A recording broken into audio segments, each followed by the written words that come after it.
Weight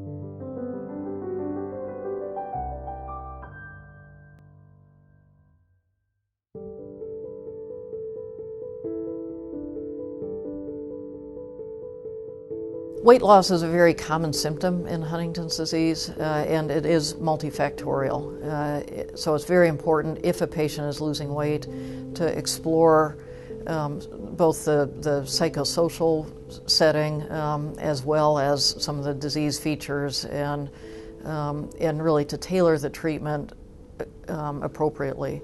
So for instance, some patients may lose weight because they're home alone all day and forget to eat lunch.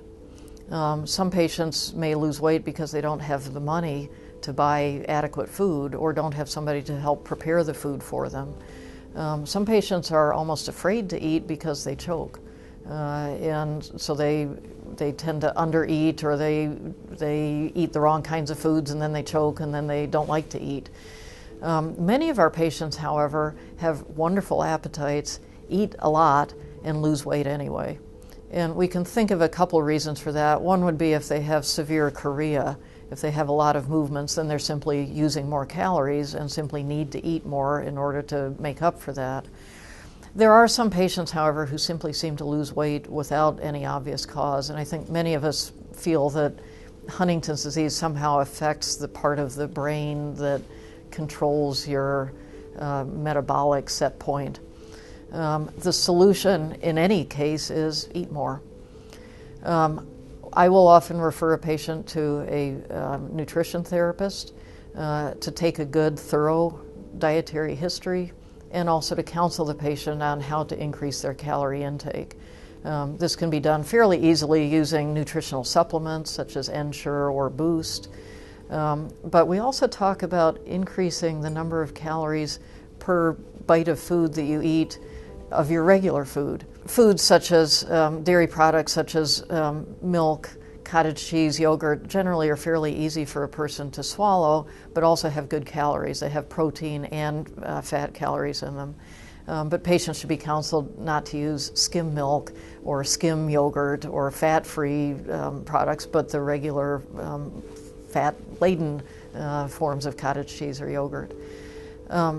Nuts also have a fair amount of fat and protein in them.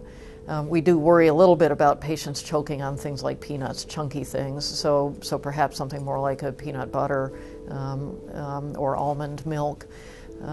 So there are things that people can do to combat weight loss. This can occur early in the disease, it can occur much later in the disease, but in either case, it's something that we should be able to treat. I often will also refer a patient early on to see a speech pathologist to actually talk about the swallowing mechanism in Huntington's disease, how the disease affects the ability to swallow, and how a person can alter either the texture of the food that they're eating, or sometimes also how they eat to make it safer and easier.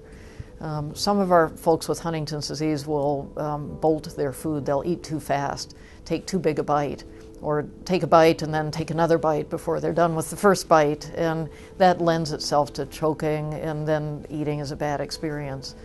So really working with the patient even early on to understand the mechanism of swallowing, how it's impacted by Huntington's, and then also to understand what good nutrition means and how to achieve it can help actually to avoid the weight loss or to treat it if it occurs.